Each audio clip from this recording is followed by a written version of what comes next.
Ladies and gentlemen, boys and girls, welcome back to another episode of the Burton Burger podcast. So happy to have all of you guys here today. We have a very special episode for multiple reasons. It's a moment that all of you guys have been waiting for. We got episode 69. This is where Bert and I said we are done with this fucking show. We wanted to hit the peak number, the best number.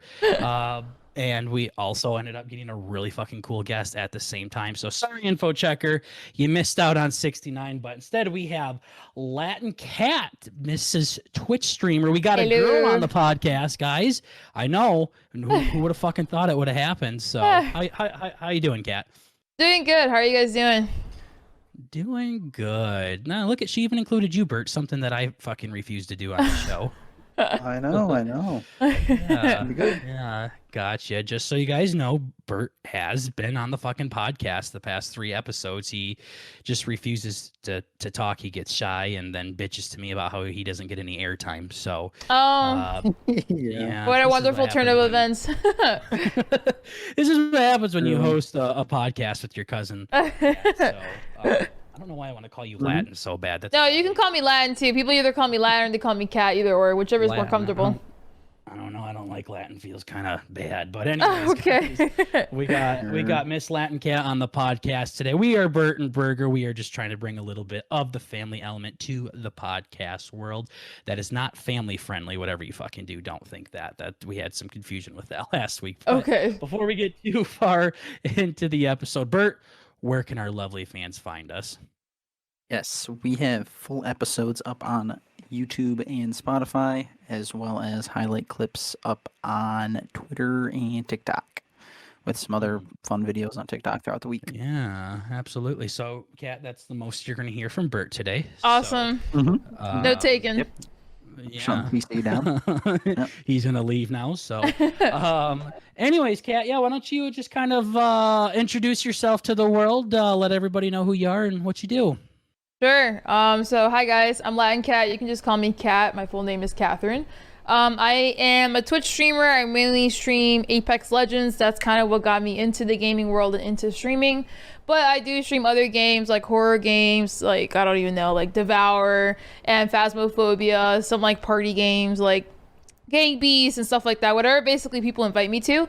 But I mainly stream Apex Legends. They don't really like Warzone. Warzone sucks. Call of Duty sucks. Fortnite is for kiddies. Yeah, I'm just going with Apex Legends. Yeah. But I am not a full-time streamer. I actually just became a doctor, so that is my full-time thing. So I am a doctor, and just streaming on Twitch is kind of a side hobby that I started in medical school. And yeah, that's really me. Sure. Okay. So let's go ahead and back her up a little bit, Kat, because there's a lot of juicy information. Boy, where do I start? Call of Duty fucking sucks. So Call of Duty sucks. Okay. I tried it several times. I just can't deal with it. I just can't. Yeah, it's definitely an acquired taste. Yeah, it's just the camping pisses me off. I'm a person that likes on the go. So when like I die to someone camping in a corner, it pisses me off to the point I'm like, I'm not playing this game again. Sure. Yeah, that definitely doesn't happen in Apex. It happens, but not as much as Call of Duty. It's not as much as Call of Duty. Pretty bad. Yeah, absolutely. So, I definitely want to talk about Apex, but fucking doctors on the show. I mean, this is just, there's so much happening. This is a first, like, you're making so much Burton Burger history right now. This is insane. We got a doctor. We got a I think honestly, it's more impressive we got a girl on the podcast. I thought they would see this and be like, yeah, no, that's not happening. But a doctor. So, can you say more about that? Are you allowed to? Yeah, that's fine. Yeah. So I'm currently in Chicago. I'm going into pediatrics residency in a hospital here in Chicago. But yeah, I've always been like striving to become a medical doctor. So, I'm super excited. I recently just graduated like a few days ago, actually on the 8th. So I'll be starting in July, and yeah, it's cool to be done with that. But I've always wanted to become a physician, but I've always grown up playing video games in a sense as like I would play like the Sega Genesis with my two older brothers and we'd just play like random like fighting games or racing games or whatever it is. But after that, I didn't really get into gaming as much until I was in medical school when my now fiance, he introduced me to Twitch because he would stream Fortnite in order for me to watch him play because I do like watching people play video games while we're like on a video call. So he actually bought my whole PC setup and he got me into gaming. So the first game I ever really truly played was like Left 4 Dead 2. And it kind of, and it was kind of like a nice break from medical school because it's like I'm like day in and day out studying medicine and seeing people. And I was like, I just want to do something that's not medicine related. So like video games was kind of like my outlet for that, which was really nice. And he started taking streaming more seriously, and then I was like, should I stream? I don't know. He's like, yeah, go for it. So I started streaming, and it was a really nice hobby to have while doing medical school. But yeah, I've always wanted to become a physician, like no matter, even since I was a little girl, and I accomplished that dream, which is awesome. Wow. But it's cool. But now I have like a love to like stream as well. So I'm not gonna quit streaming anytime soon or like quit playing video games. So I'm gonna try to do both of them simultaneously in the future. Sure. Very cool. Absolutely. That's really badass. I would love to think that my doctors are big streamers on the outside. Thanks. Too, yeah. Yeah, that's really dope. So, so did you start a new job? Is that what you're saying, or you're getting ready to, or? So yeah, so how it, you have to do some stuff after. Yeah, so basically how it works is that so what I have to do is I have to do now more specialized training in the field that I want to get into medicine. So I want to do pediatrics, so kids medicine. So I trained 3 years in that field, and if I want to like subspecialize after that, like be a heart doctor or a brain doctor or whatever it is, then I do more like training after that. But basically, I'm not considered a student. I'm considered like a resident doctor, which is a doctor in training, and I'm getting paid as it is. So this is technically my job, but I'm still in training. So then every single year, I become more and more and more of an expert in my field. Okay. Yeah. Gotcha. Yeah, I don't know. I feel like you're in the wrong spot right now. Why the fuck did you want to come on our show? You're literally going to be a doctor. I feel like I'm the type, I'm very open. I'm an open book. And I like the thing is that what I'm doing right now, a lot of people don't do either because they're not aware of it or they feel like they can't do it. So as like an Afro Latina, so I'm Jamaican and Colombian. I'm the first doctor in my family. I'm a woman.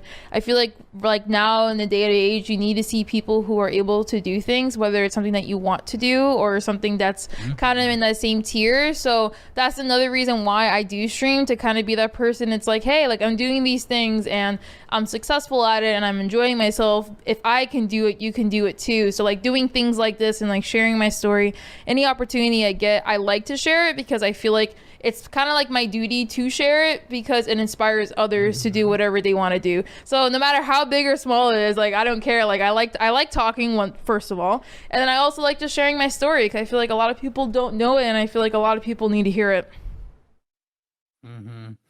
Absolutely. We're very inspiring. I guarantee you just had Bert wipe a tear from his eye after. I felt it. I felt it. Very close. I'm fighting it. Yeah, I'm fighting it.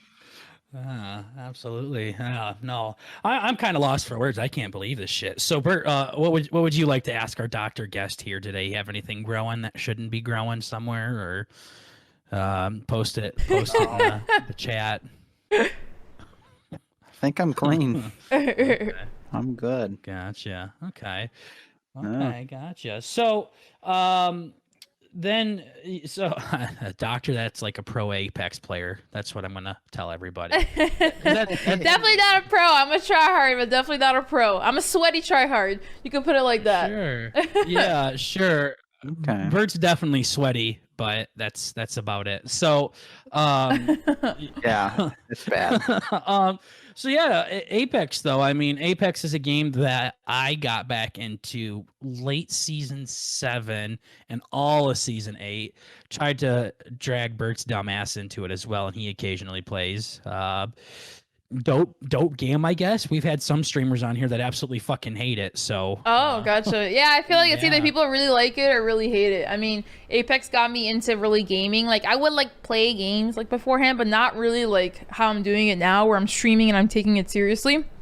But like it was like I don't know. I just like the. It's just different because I first tried Fortnite. I got into one game and I'm like, oh my god, everyone is building so fast. My brain is. I'm like cross-eyed. My fingers are going everywhere. Yeah. I'm like I can't do this. Like my first like battle royale. Like hell no, I'm not doing this. And Call of Duty, I was just getting mad from just dying to people just like sitting in a corner. So like Apex was kind of like that. Like kind of like the.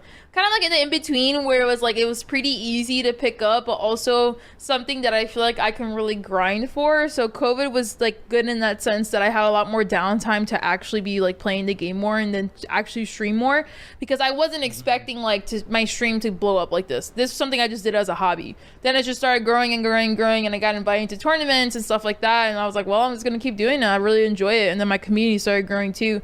But I love Apex. I call myself an Apex Legends hoe because I just love that game, and no other game gives me the same satisfaction and thirst my or quenches my thirst as much as Apex.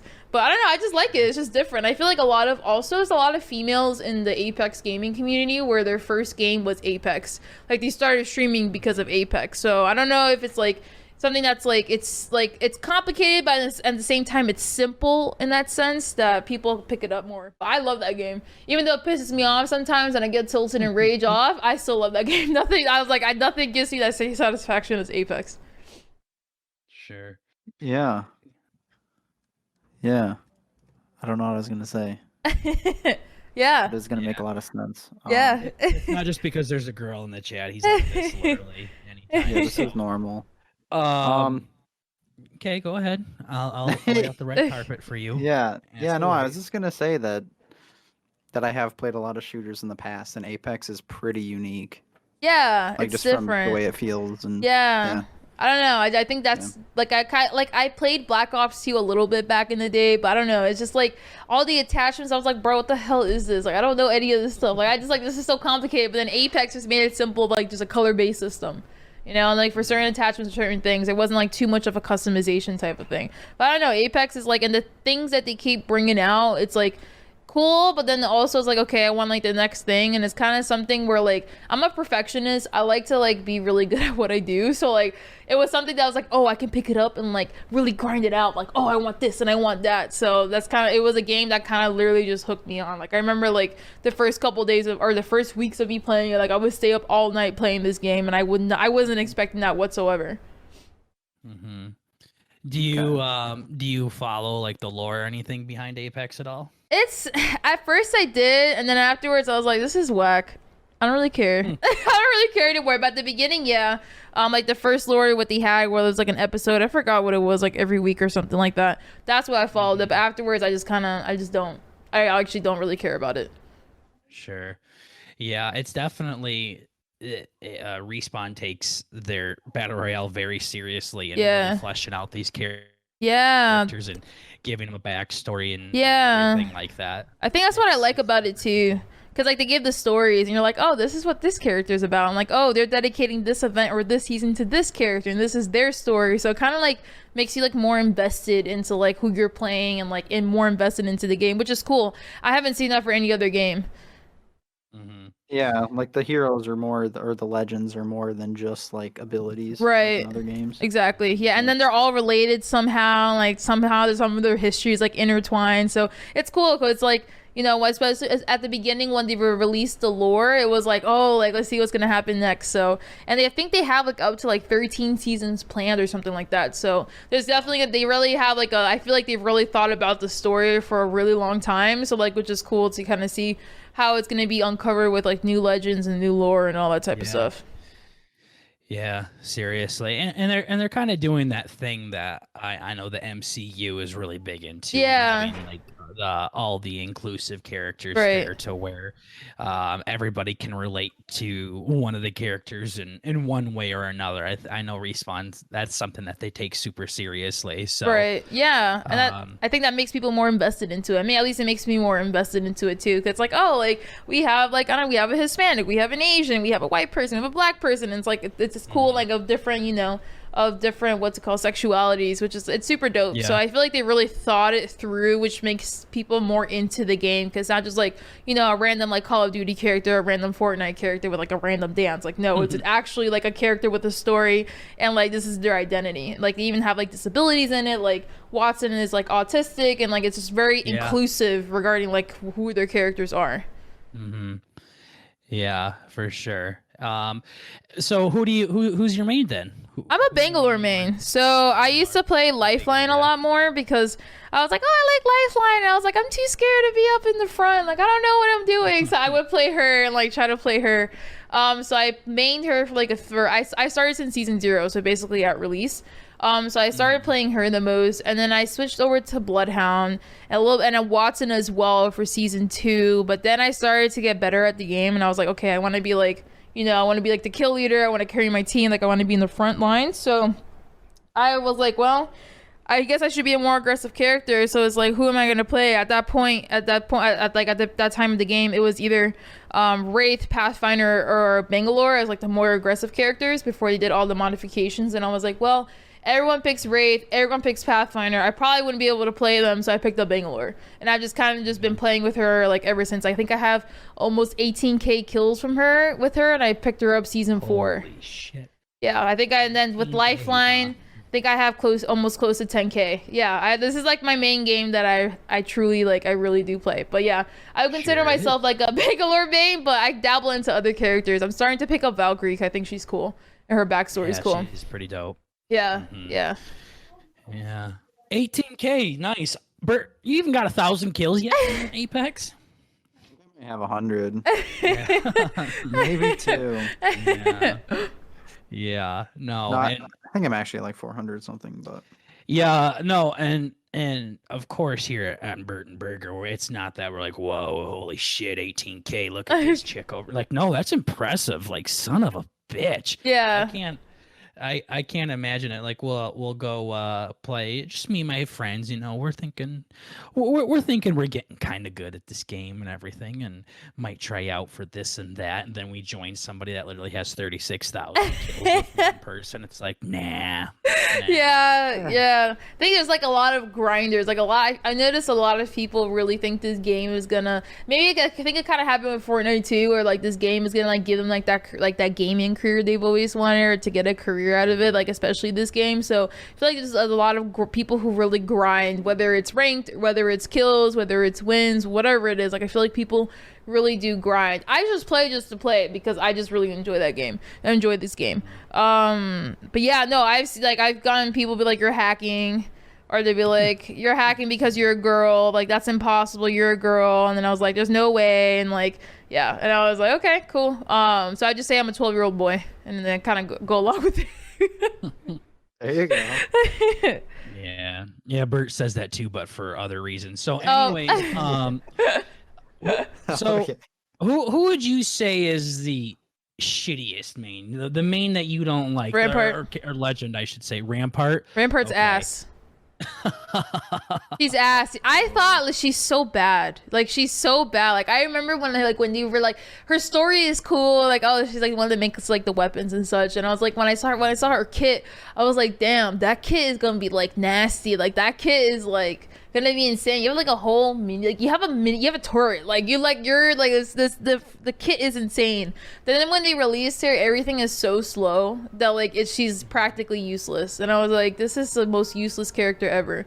Because you have like to play her, you have to camp, and I'm not a camper, so she's ass in my book. So she's like, yeah, so it's just like a lot of people don't play her because her kit is overall it's good. It just takes too long to deploy. So if you're in the middle of a fight, it's gonna take like 30 seconds for the turret to come out. Like you're gonna die by the time you're waiting for that thing to come out. So that's why I think she's the worst character, to be honest. If she was faster, like her barricades last a little bit more, they deployed faster, her turrets faster, then it would be different. But she's just so slow with all her abilities that it's just like she's just useless. She's absolutely useless. Okay, gotcha. Don't worry, Britt. Your friends doesn't fucking listen to our show anyway. So, okay, so Rampart's ass, but that's a given. Kind of everybody in the Apex community. Yeah. Who else would you say is pretty ass? Fuse is like all right. Okay. Yeah, Good. it's like, I mean, I've played him a little bit. He's fun, but like his kit doesn't really like save. To be honest, it's like you can just like his tacticals to throw extra like just to throw more nades or faster nades is like cool. And then his ultimate is like a ring of fire, so you can just like hang out in the ring of fire. I don't know. It's like to me, it's just like that's just like not really gonna do much of anything, to be honest. Sure. So he's fun. He's like, nah, whatever. That's exactly what I say. Yeah, he's like a really cool character. Yeah. I love Fuse himself, but his character's like whatever. And then they gave him like another knuckle buster or whatever. Yeah, and this is like, okay. Yeah, is that right? It's like, okay, what is this gonna do? Not really much of anything. Exactly. Don't even whip nades. Yeah, exactly. Yeah. So okay, good. So my main's not in the bottom two, so that's what I'm happy with. So my main and I would say Bert's main, but he plays the game like 5 times a month. Yeah, I know mine is the greasy scientist Caustic. Oh what God! What kind of player does that make me? I see a caustic main, and I'm just like, it's more Lostic more than caustic, with it says L instead of a C. Sure. Yeah, he's annoying as hell. I'll say that he's annoying as hell. I mean, he's not as annoying as he was beforehand. With like, have they nerfed him a little bit, which I'm happy they did. But he's still. Anytime I see him, I feel like I just roll my eyes. Come, like you're just gonna stay in a building, and that's all you're gonna do. And that's what you do. If you were to confront me on a 1v1, you would die. Type of thing. Yeah. No, I hear that from women a lot. That when you see him, you just kind of roll your eyes when he walks in. Yeah. No. So, yeah. He sucks. Par for the course. I mean, like, he's a good character. He's a strong defensive character, but I just see him like, bro, are we really gonna play this game, or he's gonna hide in the building? Like, are we really gonna do this right now? Yeah. So, but he's a strong character. So. Scared? I don't want to fucking go out there. Exactly. I'm just like, bro, if I'm in there, you'd be dead. I'm gonna hide in my house. I'm not gonna peek out, and that's it. But yep, there you go. Yeah, no, I definitely understand the frustrations with them. I've seen other people are like, hey, what are the most annoying things in Apex? And caustic. I feel like on all the surveys, there's caustic gas somewhere in there. I'm like, fuck off. It's so annoying. He's so annoying. He pisses me off so much. It's not as bad as it was beforehand. When they actually buffed him, that was like, I would get so annoyed. I miss it. No, I don't. No one does.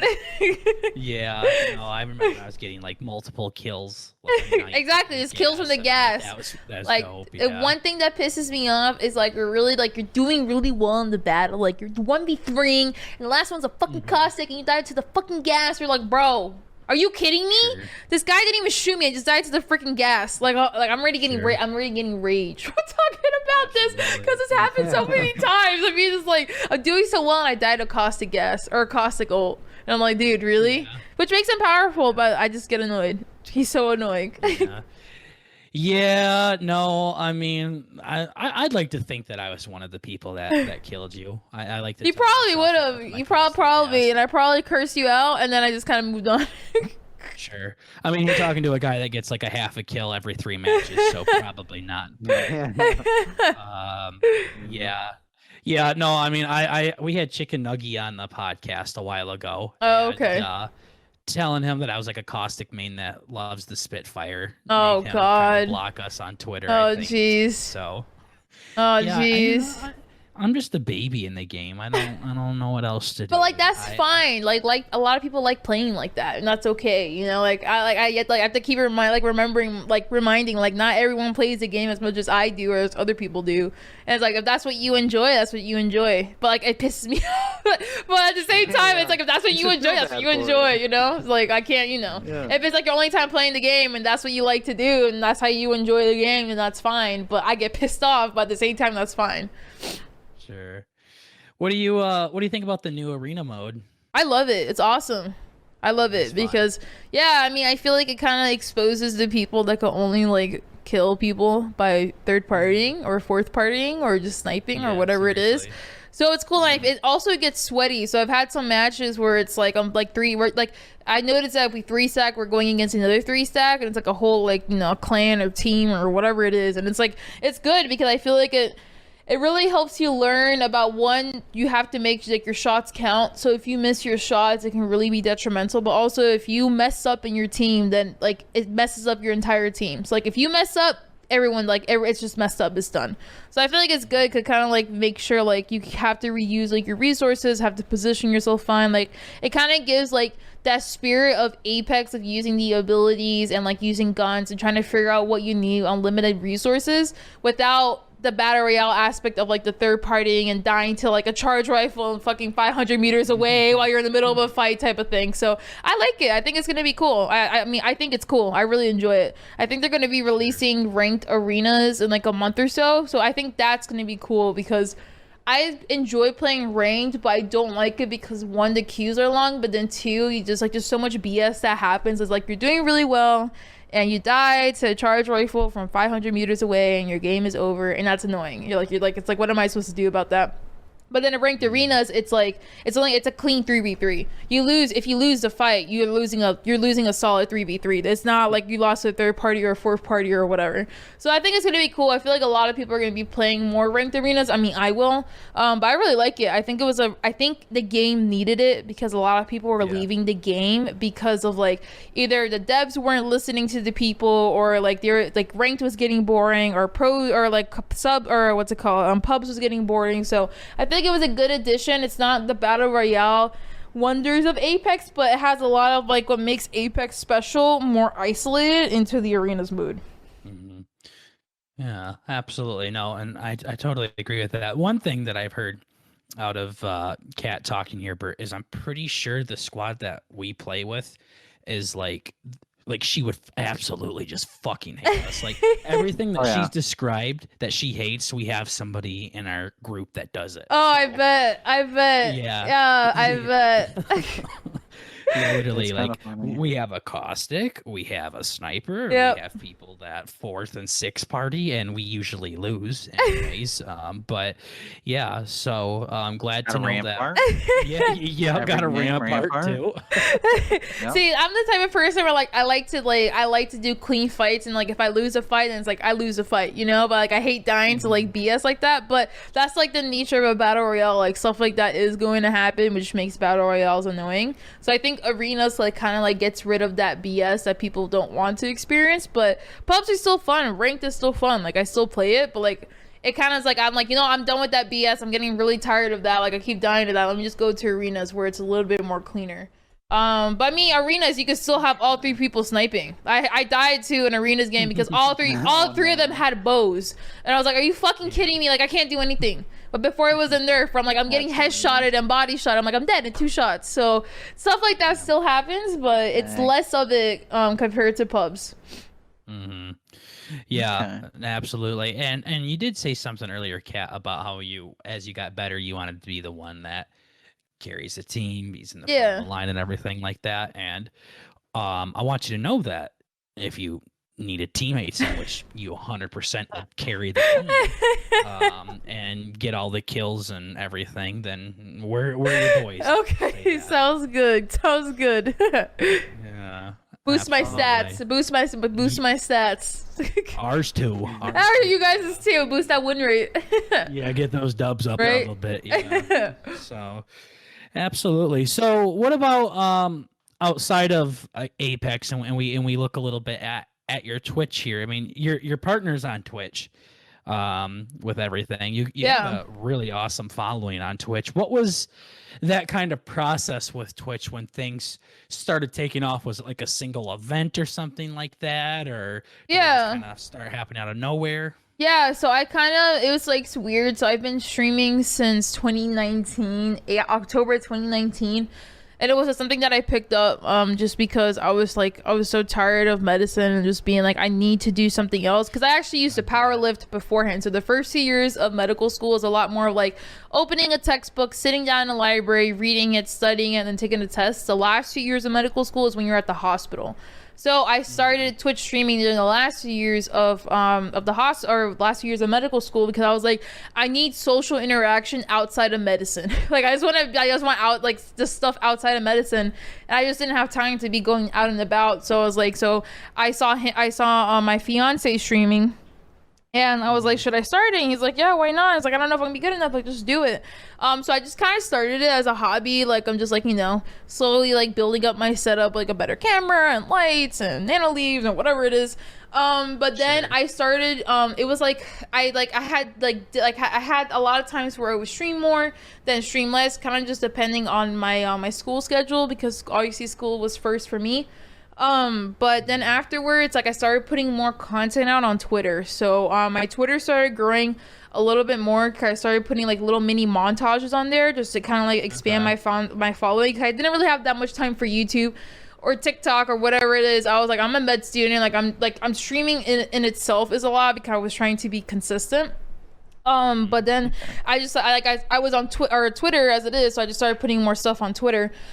So what really helped grow my stream with consistency, so like just saying when I was gonna stream, because people would be like, I don't know when you're streaming, or like, when are you gonna do, when are you coming back? So I tried to be more consistent with that, but then also posting mini montages. So at first they didn't really pop off, but then some stuff goes viral and some stuff doesn't. So like there was like 2 or 3 videos that like really popped off.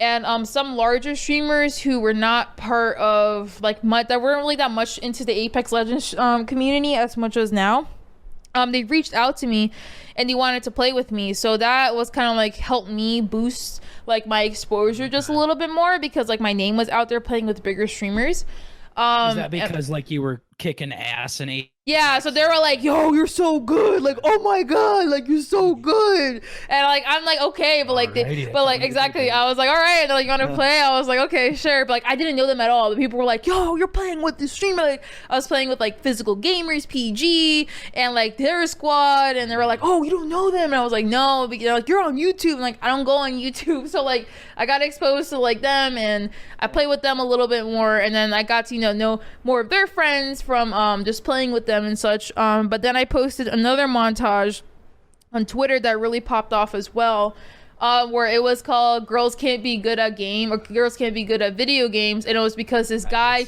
couldn't believe that I was like having a lot of kills and damage and stuff like that. So it was just like a montage I just put out there, like, I don't know, I think this is cool, I'm gonna like try to like craft the video where like I have the beginning and the end and whatever. And then like that really popped off.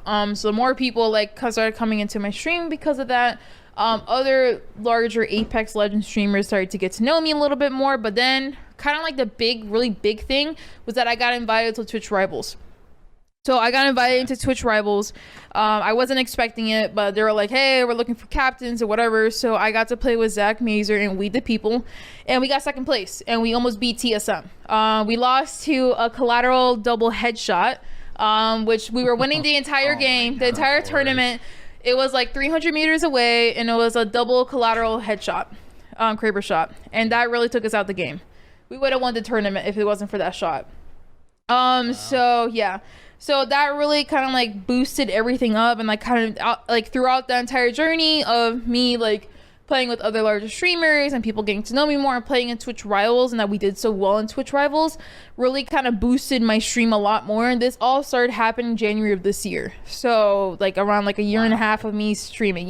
So it's kind of been like a recent growth. And then I decided, like I wanted to, so I did that. Then afterwards I got partnered, and then I decided to co-host my own Apex tournament with 2 other ladies, Bad Gal Shay and Bliss Kai. That popped off as well. We got like a lot of like large sponsors like Gen G and Advance GG, like just a bunch of other sponsors to go on there to kind of make the tournament a little bit bigger. And then I also hosted my own Coffee Talk podcast to bring smaller and large streamers together to talk about important stuff about life, like mental health, relationships, ladies in gaming, how to grow your stream, how to brand yourself. So yeah. And then like all that kind of really like built up like my, I guess my reputation or my platform or whatever. And in between that, I got invited to small tourneys like Clara at Work's Duos Valentine tournament. I'm going to be playing in Lulu Lovely's $100,000 tournament on Thursday and Friday. So like all that type of stuff kind of like really like boosted me up a little more and more and more, and people got to know me more and they came to my stream and all that type of stuff. Wow. Yeah. Honestly, it was like me just putting stuff out, but then honestly a lot of luck, because if I like people didn't reach out to me, then it'll kind of be like whatever, you know. Like I was getting invited to Twitch Rivals, like out of all people, like me, and I was like a small streamer, and I was like okay fine, and like just like it was honestly like a lot of luck for my platform to grow. And then after that I just kind of just took the reins and I was like, well, I'm just gonna keep doing my thing. Yeah, that's badass, and it's awesome to see you grow as fast as you did with everything. Yeah, there. Definitely well deserved with that. So, now what? Bert and I haven't really focused too much on Twitch yet. I'm pretty sure we have one follower on Twitch. I did see that. And it's like called Autistic Ape or something. Oh jeez, oh jeez. So it's probably Bert's second account, but Yeah. so it's definitely something we want to get into later on. What is like the whole partnership thing with Twitch mean? What does that look like? Like what's the difference between not being a partner and being a partner? I get that question a lot. Yeah. So basically it's kind of like a contract and an agreement with Twitch. It's like I'm not going to stream on any other platform other than Twitch, and I get the check mark or whatever. But it's not really that much of a difference. So the only thing is like your pay for like subs and biddies, like they go a little bit higher. I think it's like 50% or something like that. And like it used to be like, or maybe it's more than that, I don't even know, but it's higher. And then you get like more, like you can be on front page of Twitch. So when you open up Twitch, like one of the first streams that you see is like my stream or someone else's stream. You get invited into more events as well. So like any events they have for like a particular game, you're more likely to be invited to, but they can invite also non-partnered people. You can get more, you have more opportunity for sponsorships and partnerships with companies, because you see like, oh, your stream was large enough to be able to get like basically like verified or partnered on Twitch, to the point that like if we are to get like a sponsorship or partnership with you, then we think we will get actually benefit from it compared to a streamer that only has like 15 viewer average. So like this kind of like, it kind of opens up to more opportunities, and then other people get to know you more. And if you go to TwitchCon, then you have like a partner special party or whatever it is, and you get to meet other people. But basically that's really mainly it. There really isn't much of a difference, but a lot of streamers see that as like a goal. It's like I'm streaming, like I want to get to partnership, but like after that, like it really doesn't do much, because it's all about like the growth of your community, what community you're building. Are you still putting a lot more effort in? Because just because you get partnership and you don't do anything else after that, nothing else is really gonna happen. So you still have to put like more, like, you know, gotta keep putting effort in and stuff like that, which is tiring as it is. Hear that, Bert? 36 minutes 50 seconds. Remember this. You have to keep doing the work. You have to keep trying. You have to keep putting you have to work. Yeah, because like you never know like what's one thing you do, like you'd be like, I'm just doing my thing, it pops off, you know, and you're like, oh my god, like all these people are coming, or like this exposure or whatever it is. So that's really mainly it. Honestly, isn't really much of anything after that, but like that's really it, to be honest. Dope. Yeah, absolutely. And Bert, you only do half the work she does because we do this together. So yeah, just kind of doing the same fucking thing over and over and over again doesn't fly too well with all the Twitch partnerships that we're gonna get someday. Fucking asshole. Yeah, I know. Yeah, I know. I'll just step up her game. Yeah. Thank you. Okay. There you go. There you go. Clip it. There you go. Make a little marker. Yeah, clip it and mark it. Yeah. Seriously. So, and with the partnership, like, is there like a certain number that Twitch is like looking for, or do they just kind of look at how things are going with your channel as a whole, or something along that? Yes, it depends. So like some people, like if they're affiliated with like an esports organization, and like they might just get partnered off of that. Like for example, if you are assigned to like TSM or some large organization, you just get partnered because of that. Other people like, but usually it's like you have to average 75 people who are watching you stream, like I forgot, stream a certain amount of hours per month and for certain days and something like that. But the main thing that kind of limits people to getting partnership is a viewership. But after you get all the requirements, you have to fill out an application and submit it. And just because you meet all the requirements doesn't mean that you get partnership. So the first time I got it, I got denied because they wanted to make sure they see the numbers like being high. So sometimes you get accepted the first time. Sometimes people need to apply 10 times and they still not get accepted. And it's just kind of like, it depends on who's reading your application and what they see. But they want to see a lot of consistency. But it's kind of like, honestly, like you never know like what it is. You might get accepted the first time. You might get accepted the second time. It may be like it takes years. We're not exactly sure, even if you meet the requirements, why some people struggle so much with getting partnership. But a lot of people see it as like this benchmark and they're really like, oh my god, I need partnership, I need partnership, I need partnership, I need partnership. But like it doesn't change anything at the end of the day. Like you get it and people are like, oh, nothing has changed. I'm like, yeah, nothing has changed. If you don't do shit afterwards, it's like it doesn't mean anything, you know? You just get a check mark. What the hell does that mean? So I mean, like it's kind of like a benchmark, but at the same time it's not like it should not be the end all be all, because it's just it kind of like just depends on who's reading your application as to whether or not you get approved like after the first time, second time, third time, or whatever time. But they like to see a lot of consistency. But those are like overall like the general requirements. It's like the main thing is like making sure that you have consistently over 75 people watching you for your streams.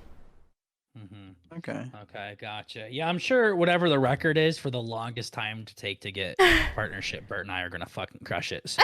Oh yeah. Yeah, once they see the shit that we talk about. So no, but that's also really cool though, with everything. It sounds like the partnership is more of the stature that it has, the status. It's right, exactly. Like, yeah, these people are partnered. Like, yeah, damn, exactly. Must be something serious. Right. We're like, no, we're the same dumbasses. Yeah. Like people are like, oh my god, Kat, you're partnered. I'm like, yeah, but I'm still Kat. Like I'm still the same Kat that you like were talking to when I was like I had 5 people average. Like I'm still that same person. But like when you do go to a different stream, it like what ends up happening is that a lot of people focus, like other people, a lot of focus on like the check mark, like they really focus on it. So a lot of people, like a lot of partners, like they can take off their check mark. So when they're other people's streams, they're like, I don't want to differentiate myself because there's so much focus on the check mark from other people, like, or like people to think like have these certain things like, oh, like just because you have the check mark that means you have like higher superiority or whatever it is. Like they end up taking it off when they go visit a stream. But I mean, I keep it on just because I just like it on. It looks pretty. I like purple. But like at this like, but like it's just kind of it's kind of like exactly how you're like that, like oh, like that stature, whatnot. But in regards to like really like it changes some of the benefits, but really it's all like at the end of the day, streaming is about consistency. It's about building your community. It's about putting your brand out and like keep doing different things and keep growing, because that's the main thing. Like you can be partnered, but if you're not really doing much and you end up having like a 20 viewer average because you're not being consistent, you're not putting content out or whatever it is, no one's going to watch your stream because you're going to be at the bottom of the list compared to other people. Again, preach it. We have an asshole here in the chat with us, Kat. We gotta really make sure we're bringing her home. Yeah. Bert's the one that always says, oh, I work too much. Kat's a fucking doctor, Bert. Go fuck yourself. Seriously. Holy shit. God I know, damn, yeah. if you can go be a doctor, you can fucking post another talk, god damn it. Nice. It's just like it's hard though. Like it's tiring, dude. Like at the end of it, like I remember really when I was doing podcasts, like I would do 3 podcasts a day, 4 days a week for like 2 weeks, and I was exhausted. I was like, yo, I'm so tired. I didn't want to stream. Like I'm just doing the podcast, like bro, I don't want to stream, but like I need to keep streaming, you know, like I need to keep going. But it's exhausting, which is why a lot of streamers end up burning out. They'd be like, yo, I need to take a break for like a week, or like take a break for a month, because it's just like so much on my plate and like I'm so overwhelmed that like I haven't been working out. I'm gaining weight. My mental health is ass. My emotional health is exhausted. Like I'm not eating well. Like it's just I'm not sleeping well. Like it's exhausting. So, but it's all about like a balance, and like no matter what, like even like bigger streamers, like they struggle with balance, because it's like, especially people who are full-time content creators. It's like it's nerve-wracking to take a break, because when that sub count goes down, like unfortunately you just try not to focus on the money, but then you're like, damn, like I'm gonna have a lower paycheck, you know, like I need to make sure I make this certain amount for paying rent and car bills or food and utilities and all that type of stuff. That it gets nerve-wracking. Granted, I'm not in that position because like streaming to me is a hobby and like as a side thing, but other people who are full-time content creators, like they talk about it all the time, where it's like I feel like I need to put like my extra effort and like ignore like other things in order to make sure like not only am I like growing, but like am I making enough money to be able to support myself as a full-time content creator, or else I have to get another job. So it's like it's a very delicate balance of how to do that, because if you do end up taking a long break, then you're not going to make money, and then you're going to have to figure out what the heck you're going to do to like have pay for rent and stuff like that. Mm-hmm. Yeah, absolutely. And without, you don't have to give out any personal information or anything, but like where your Twitch is at now, have you seen like big differences in how much you are making from it? Like, is it paying off student loans? Is it paying for your rent? Are you buying Lamborghinis? I mean, like, no. Is it kind of like overwhelming, or is it just kind of like a nice, like, little it's just a nice, it's honestly, for me, it's a nice side money because it means I take less loans out, because everything I do right now is loans. So like the less loans I can take out, the better it is. So it's nice for me, nice side money.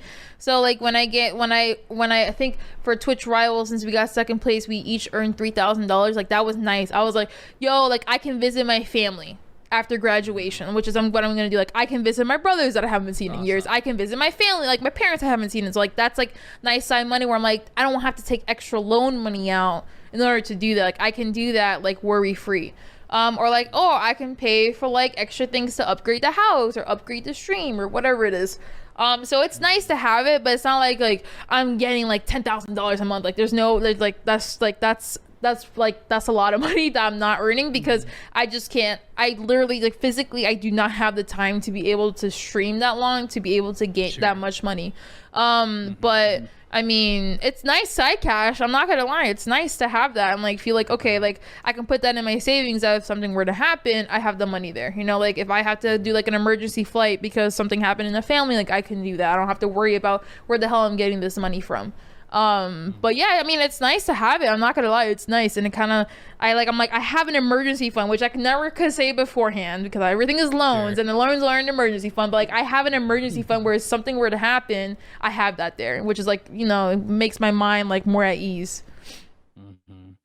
Yeah, no, it's got to be a great feeling, especially when you're making good money from something that you really enjoy, something that you fucking love doing, playing a game that pisses you off, but you love. And I'm super grateful for my community, because obviously that's from people who watch my stream, you know, like I'm not gaining, like I'm not like partnered or like being paid to play the game or like whatever it is. I'm not partnered with like companies or anything like that. So that's all my community who believes in me, and like I put money towards the stream, but like anything that's like, you know, personal stuff that I need to handle, like I know I have that fund there. So I mean, like that's really it. And that's kind of like a thing that makes me like, people be like, oh, if you were to pop off, do you ever want to do full-time content creation? And to me that worries me, because it's like I rely on other people to pay me, you know, like I'm not my own, like yeah, I am my own boss, but am I really my own boss? Am I relying on people to pay me? And if they don't show up, then I'm not getting paid, and that's nerve-wracking to me. That's not a lot of financial security, because you know, like God forbid something were to happen to them, they don't show up and they're one of my top gifters. What am I gonna do? You know, like granted, like I, you know, as content creators, we don't focus on like, you know, putting good content out, bonding with your community, but like on the flip side, like you do think about that, like what if your gifters don't show up? How, like where is the money gonna come from? You're not getting paid to play the game, you're not getting paid to do this, like unless you have a ton of sponsorships, or you know, or you're with like in an org, like you're relying on other people to pay you at the end of the day, and if they don't pay you, then you don't have money.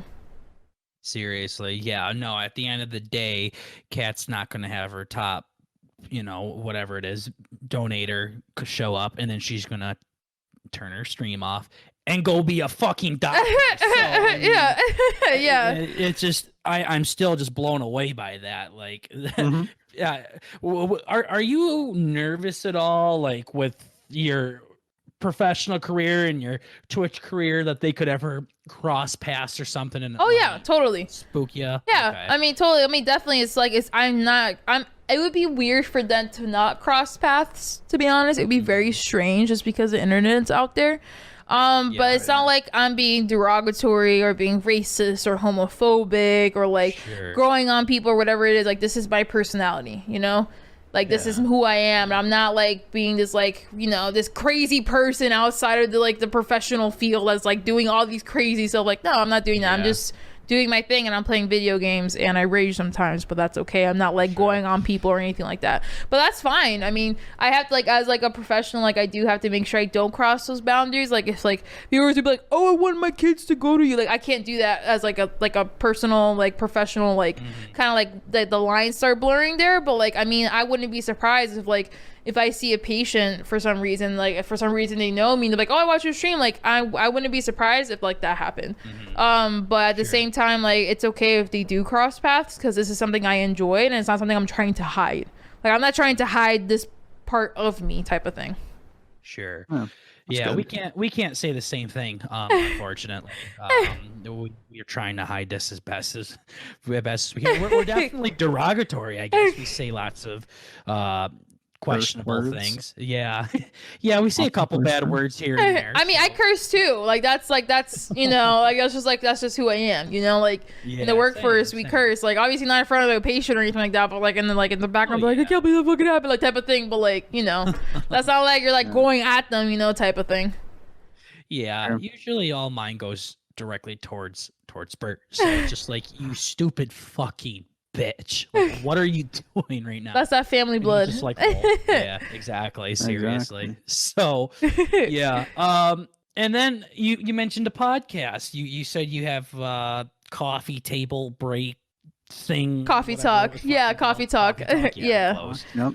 So what's that about? That sounds pretty cool. Yeah, so it was like a short series that I did. I do want to pick up, but it was something that, like, as my platform grew, I'm, like I was saying beforehand, I'm a person where it's like, if I have a platform to do something, then I'm gonna use it, especially if people are watching me. So like, I'm not a person to be like, if there's anything political, like, I'm willing to speak up about it, because people do see me and they watch me, and I think it's important for me to talk about those things instead of ignoring them. But besides that, like, it's kind of something that I've been wanting to do, because I like to talk, and my community says like, oh, you should talk more about yourself and like your journey and whatever it is. So I was like, well, I'm willing to do that, but I think it would be cool if I create the safe space for smaller streamers who want to talk about different things in life, like mental health, relationships, failure, men in gaming, women in gaming, people of color in gaming, LGBTQ plus in gaming, how to build your stream, bring your stream, etc.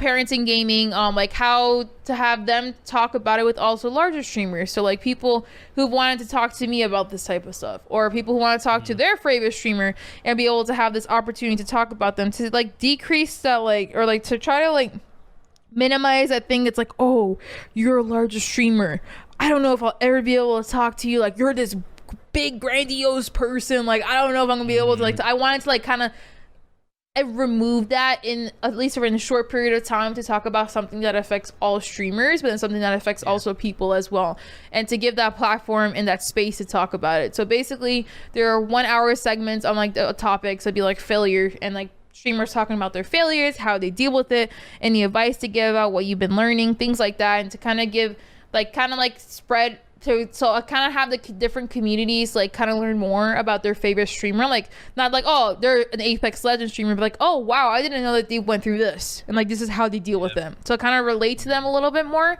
but then also just like give advice, and also leave it open Q&A for different communities to submit questions and have the streamers answer it. So that's what I wanted to do, and then that was the reason why I created my YouTube channel, was specifically because people were like, what if I can't make this a podcast? How could I listen to it? I'm like, fine, I'll create a YouTube channel, I'll put it in there. That's the only, like, that's like the one, like that, and like the Apex tournament that I co-hosted. Other than that, like that's the only videos that I have on there, because I do not want to keep like updating or keep maintaining a YouTube, because that's a lot, but I don't have time for that. But I was like, it's too much. I don't have time for that. But yeah, Bert's in the same boat. Yeah, even though plenty of time. This is a lot, but yeah, so I created that, so I wanted to do that, and people really enjoyed That's it. Whether awesome. it's like the next day they're going to work, they told me like, oh, I listened to it and I really enjoyed this. Like I didn't know about that about my streamer, or I didn't know about that, or like I needed to hear someone else say that, and someone who's a little bit more successful in streaming to say that, to feel like I'm not the only one feeling like this, but also that other people also experience similar feelings about this. So that's what reason why I did that. Yeah, no, that's seriously amazing. I love all of that. That's one thing that it's nice to see people actually having a podcast and doing something with it, and actually not being pieces of shit or anything like that, and giggling at each other's jokes and right, like it was like a real life talk thing. Yeah, it's like a like yeah. It's like you have jokes, but like you're talking about like actual stuff. You know what I mean? Like you're so yeah, no, absolutely. I think that's really awesome. That's one thing that we've talked quite a bit about, is doing something similar to that, to where if Burton Burger were to take off and be something, the number one thing that we want to do is help other striving content creators, kind of give them that platform for them to talk and for the world to kind of see them, because there's so many good content creators out there. There's so many wonderful singers and actors and everything out there that never get a chance because the entertainment business is so right place, right time, right place, right time. Right. It really is, honestly. Right place, right time. Yeah, well, there's genuine talent out there, like the boys at Burton Burger, that just goes unnoticed. So, yeah, no, totally kidding by that. But no, seriously, if it were to be something, that's one thing that we would love to do, is go on other people's streams or their podcasts or something like that, joke around with them, have fun, and then give them those the attention that they deserve, kind of thing. Like, we don't want too many eyes on us because we're just fucking dumbasses. But yeah, if we can spread that a little bit and everything like that. So you said that you stopped with your podcast for a little bit, and you kind of want it's just like I do want to pick it up. I just got so busy with like end of like getting close to graduation, like finishing med school.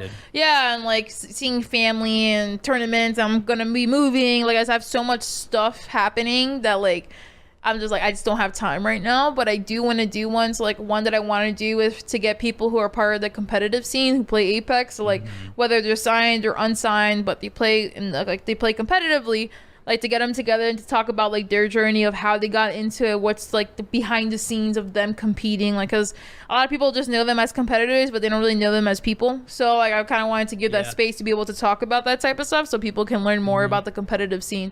So I do want to pick it up again, and people are like, what is the next session? But like I've just been so busy with a lot of things that I learned the hard way to not stress for myself too thin. So like I have attorney coming up, like I'm gonna be moving, so like one, I'm gonna be seeing more families. So, like once that dwindles down, then I do want to pick up the podcast again, because I think it's a good thing. Like this is a great thing. Like you're giving like a safe platform for streamers to talk about themselves, and you're asking questions about them, and like people learn more about their streamer, or learn more about a new streamer, or just learn about things that, you know, like, oh, like, hey, like they're experiencing something similar that I am, or like I can relate to that, or it was good to hear that, or whatever it is. So I do want to pick it up. I just don't know when, but I do want to pick it up again.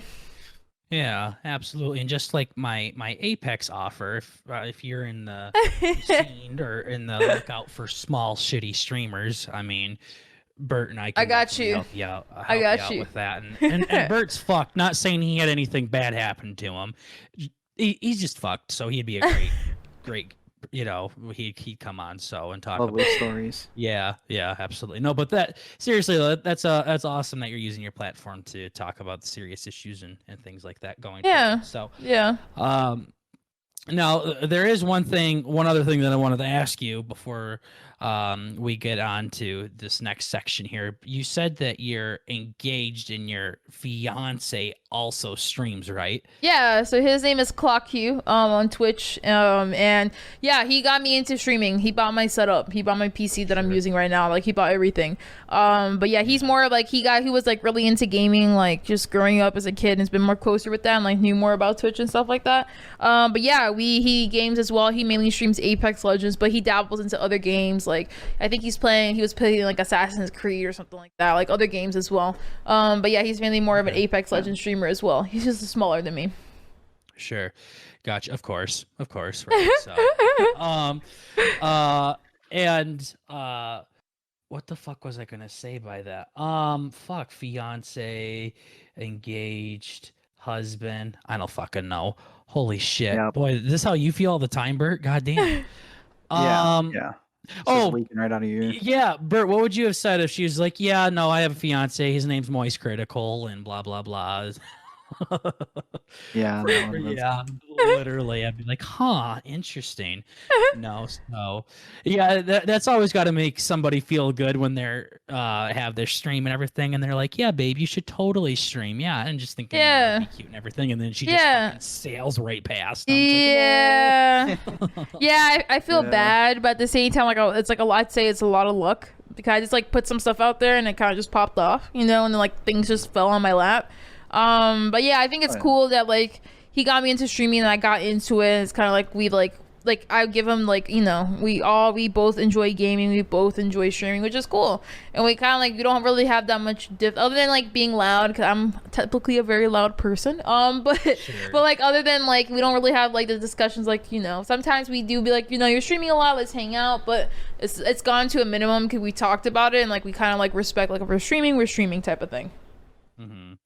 Yeah, absolutely. And as Bert would say, if you want more people, just get fucking better at Apex. It's that simple. I mean, it's Yeah. We've cracked the code. yeah, you With a just little bit of help. Yeah. be good at Apex. So, but yeah, no, that's awesome that you guys do that. So your fiance will probably love the next section of the podcast here. It's the famous section of the Burton Burger podcast called Booby Time, and it's only funny when it's an actual guy. So with girls, you can't really joke around with it as much. There's usually like a little line that goes in there, but I don't want to be canceled. or Yeah. We anything, can so avoid that one. I'm just gonna avoid that one altogether. But it's called Booby Time because it sounds like movie time, and people like both of them. So, Gotcha. and we had a streamer come on a couple weeks ago, and he talked about booby time on his stream, and I to this day still have no idea if he was saying boobies or movies or whatever the fuck it was. That's So, funny. That's hilarious.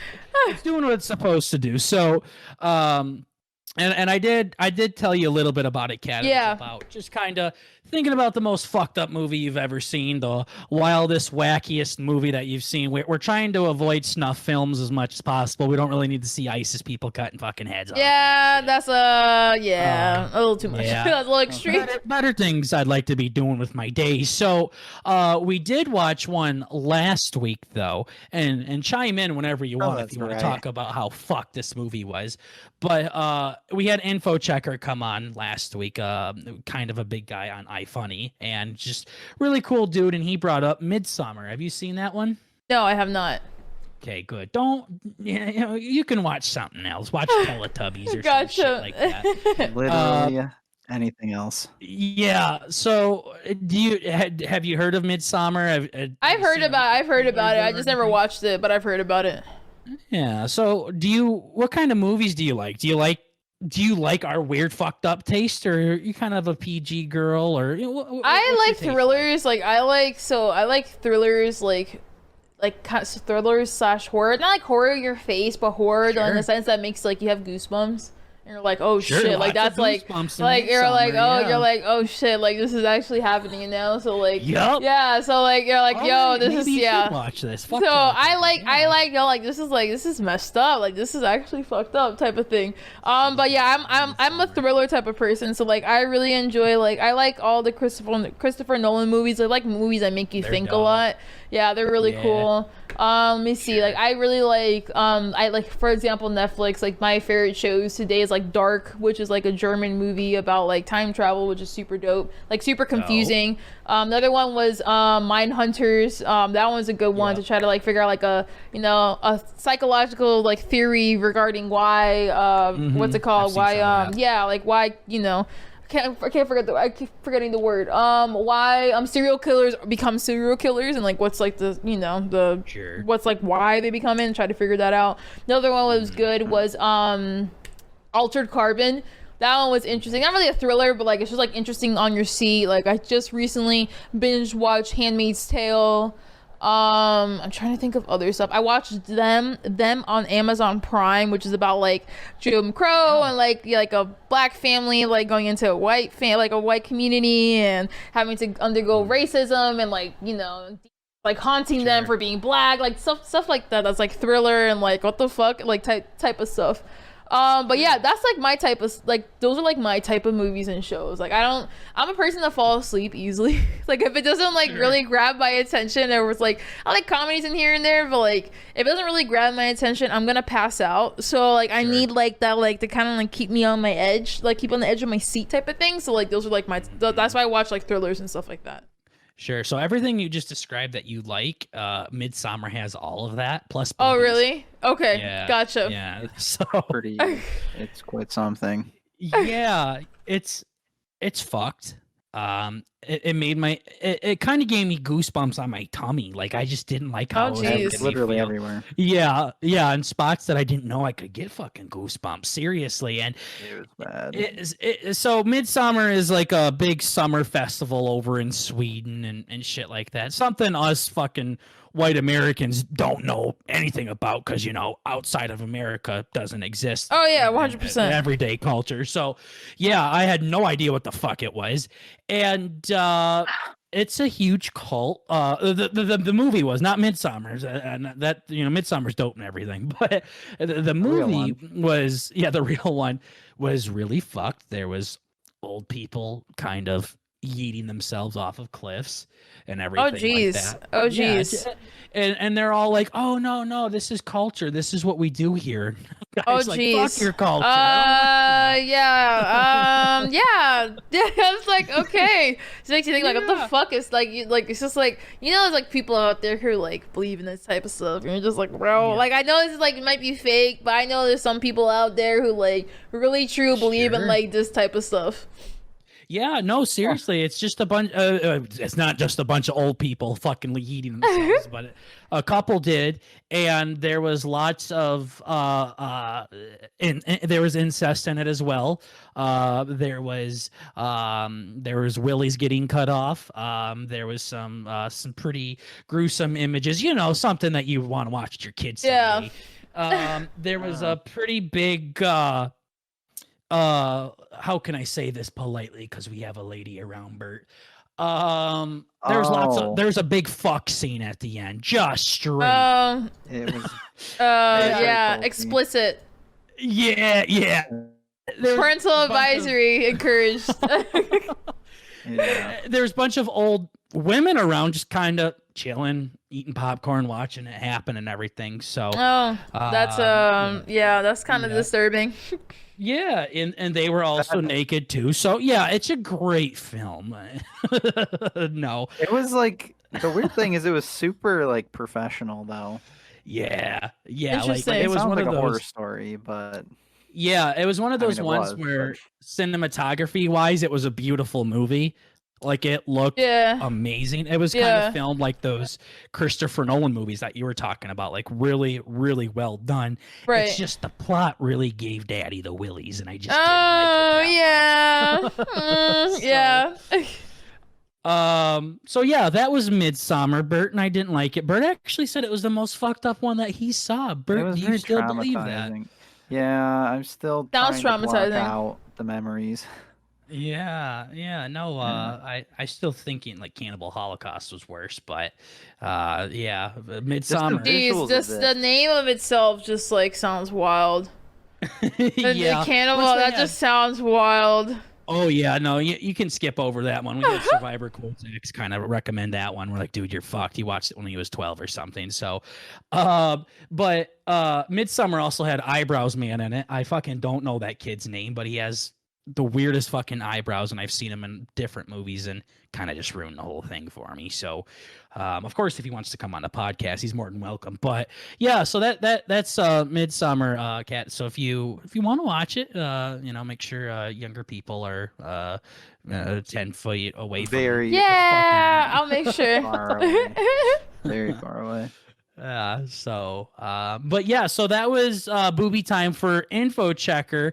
This week, just messaged you on Twitter to suggest a movie or something like that. What's the most fucked up one you've seen? What's some wild, wacky movie? Yeah, it's not really more fucked up, but it's more like I remember watching this movie in 6th grade, and I was like, bro, what the fuck are we watching? Like, this is like wild. But maybe you guys have seen it.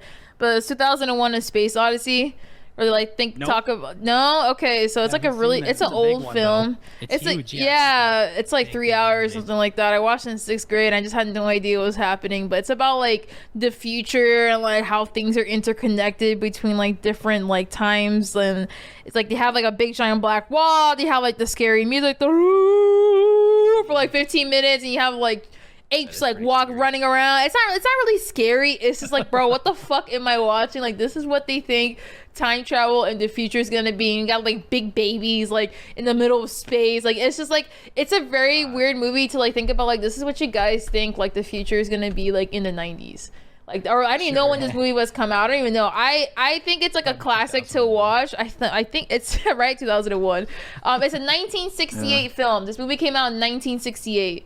I recommend everyone to watch it because it's just a very interesting film to see what they think 2001 is gonna be. Like, they include space travel, time travel, like people like going from different like times with each other. And this is a very weird film where at the end, as you're just like, what did I just go through? I feel like I was high when I was watching this. Like, I was like, you have colors and weird music. It's a very interesting film where at the end you'll be like, what the fuck did I just watch?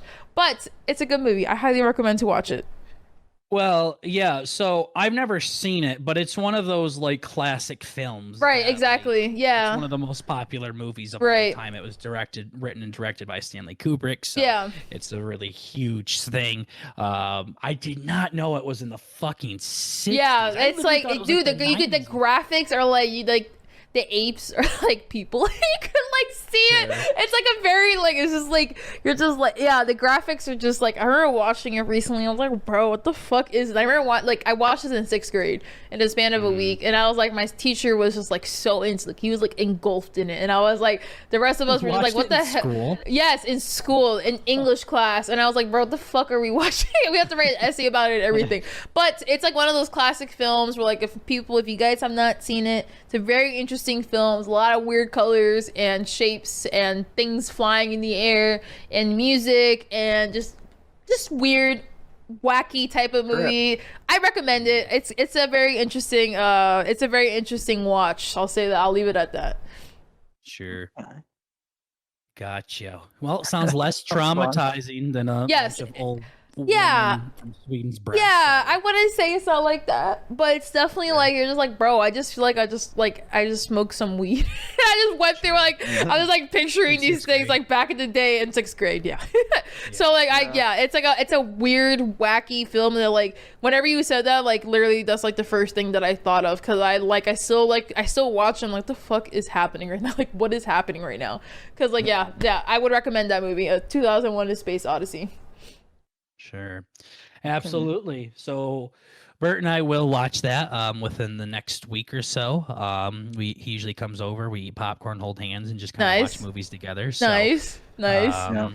You've kind of, I'm not going to say you fucked up our weekend like Info Checker did last week. That was a lot of fun. So we'll definitely check her out. And we'll talk about it in the next episode. Definitely give you what our thoughts are. I'll definitely wait for the next episode to hear your thoughts. I'll definitely, any person that's watched it, they're like, bro, what the fuck did I just watch? What did I just watch? Yeah. What is this, like, what is happening right now? Like, I'm very curious to see what you guys are going to say about it. Yeah, and that's exactly what we're looking for. We're tired of the whole standard things where everything's all okay. And the human mind's fucked. It can go into really weird places. Yeah, it really can. Yeah, this is like, it's weird. Like, the first scene is like, it's just, I think the first scene is like, you have big black wall, you have music going, ooh, and it gets louder and louder, and you have like apes like going around the wall, and like that's like Literally sounds like Midsummer. It's like literally like you're and like it gets like and it's like 2 hours or not 2 hours, like 2 minutes like just that, and you're just like, bro, what is happening right now? Sure. Yeah. Sure. Gotcha. Okay. Yeah, sounds like a banger. So we will check her out. So other than that though, I mean that's pretty much all we got left for this episode here, Kat. Was there anything else that you really want to get off your chest and tell us how fucking stupid this show was? Or, No, it was little not bit talk, stupid. anything? It was fun. This is really cool. Thanks for inviting me. Honestly, when you guys like DM me on Twitter, I was like, oh, sure, why not? This would be cool. I've never been like a guest for a podcast because obviously I did the podcast recently, but this was cool. Thanks for inviting me. I hope people enjoy this episode 69. Yeah, seriously.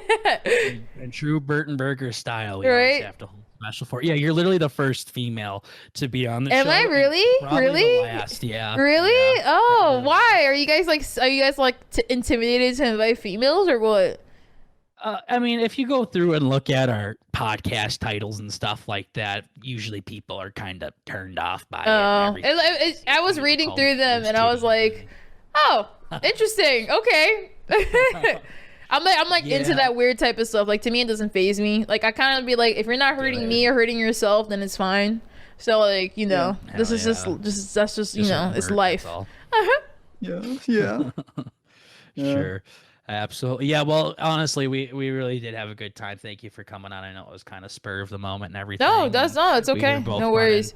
Me and you were both running from our outside life things. Yeah. I was just sitting on this computer waiting for both of us. So, No worries. That's usually how it goes. But yeah, guys, that's all we got for this episode of the Burton Burger podcast. Thank you so much for checking us out on old episode 69. Happy to have all of you lovely folks here with us today, guys. Remember, we are just trying to bring a little bit of the family element to the podcast world, and at the end of the day, it's just comedy. Fucking chill. Bert, where can they find us? Yes, we have full episodes up on YouTube and Spotify, as well as highlight clips on Twitter and TikTok with some extra highlights up. Highlights? Some You extra literally videos. only talk like 30 seconds. I figure you'd have this written down in your hand by now. Holy shit. No, I was thinking I do have it written down, but Yeah, fucking find us anywhere and everywhere, guys. And then, Everywhere. yeah, I guess you're just kind of part of the show now. Where can they find you? Where can these lovely listeners find you streaming and making good content? Yeah, I mean, just follow me on Twitch, twitch.tv/LatinKatt with 2 T's, and also with a K, not a C. And then also on Twitter, just look up that same name on Twitter. And I have a YouTube as well if you want to hear my podcast, Coffee Talk Podcast. It's up there as well. Also highlights from the Apex tournament I co-hosted as well. But that's really it. Mainly Twitch and Twitter, LatinKatt with 2 T's and a K. Sure. Awesome. Check her out, guys. Yeah, definitely fun guest to have on the show. So, thank you again, Kat, for coming on the show. We greatly appreciate it. And thank you all to the lovely ladies and gentlemen that tuned into, come on, stop thinking about Bert. I got a picture of Bert on my desk. And it just makes me fuck up. Thank you to everybody that tuned in to this episode of the Burton Burger Show. We will see you guys all on episode 70. Take care. Peace.